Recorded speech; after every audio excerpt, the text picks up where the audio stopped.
You started a career in a family. You have bills to pay and other demands on your time. Church and the Lord's work drifted to the sidelines. Oh yeah, you still attend church as often as you do, but it was merely a slice of life, not the center. You tell yourself that you just don't have time to serve as you used to. Someone else who does not have that kind of responsibilities must be involved. Now, without deliberately rebelling against God, you have drifted into putting your house above God's house. When conscience nags you, you have 1,000 reasons to explain why things are the way they were. And here comes the second thing I want you to note about those who put their prosperity above God's house. Those who put their prosperity above God's house often make excuses for their lifestyles. In Haggai chapter 1, verse 2, it says, "The time has not yet come to rebuild the house of the Lord." If you have asked them why the temple has not been rebuilt, they would have responded to you something like this: "Oh, don't get me wrong. I am all for rebuilding the temple. It's a great cause. But, the time is not just right. Things are getting expensive, now that we have GST, Everyone's pinched for money. There aren't enough good jobs around, but times will get better, and then we will rebuild the temple." Other excuses they might offer could be, "Well, God wants us to take care of our families, doesn't He?" Or, "The job is too big, we'll never finish it." Or, "Not my fault, so it's not my job. Someone else will have to do it if you don't." Or, listen to this classic statement: "We need to pray about it some more. We don't need a temple anyway.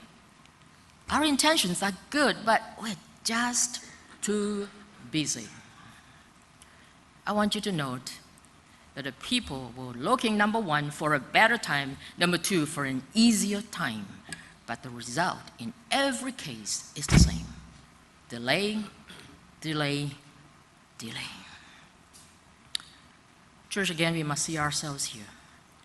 We are all inclined to make excuses for delaying to put God first with the money and time He has entrusted us with. If we are really honest with ourselves, at the heart of it, we don't really want to obey God.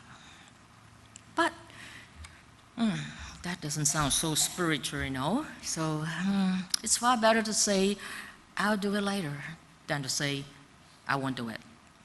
So we deceive ourselves with a promise to do it in some later, undefined time.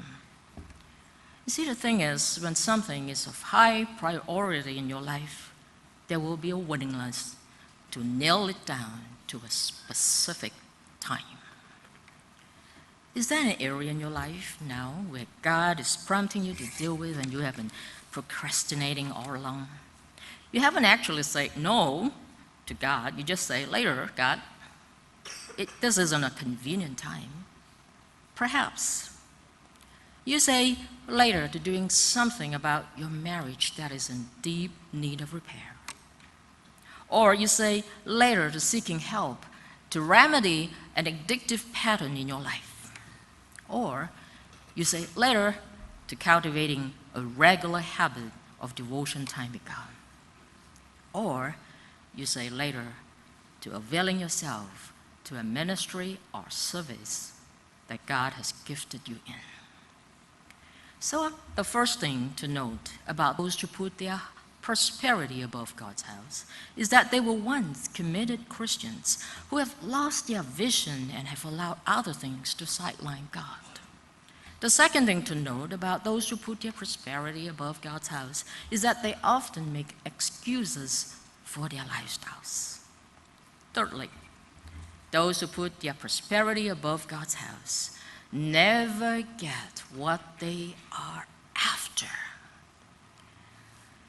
You see, some of the Jewish returnees had a measure of material success.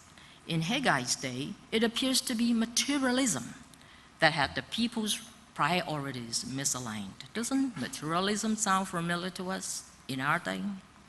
Haggai chapter 1:4 says, "Is a time for you yourselves to dwell in your paneled houses, while this house lies in ruin." And the New Living Translation, the word paneled is also translated as luxurious. Please understand, there's nothing wrong with having a nice home. This isn't an attack on riches or big houses, but it's not right to own a nice home while God's house lies in ruins.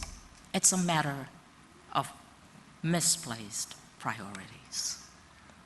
This was especially notable because most of the people during that time actually lived in tiny little stone houses. But evidently, the Jews were building large paneled homes. You see, in those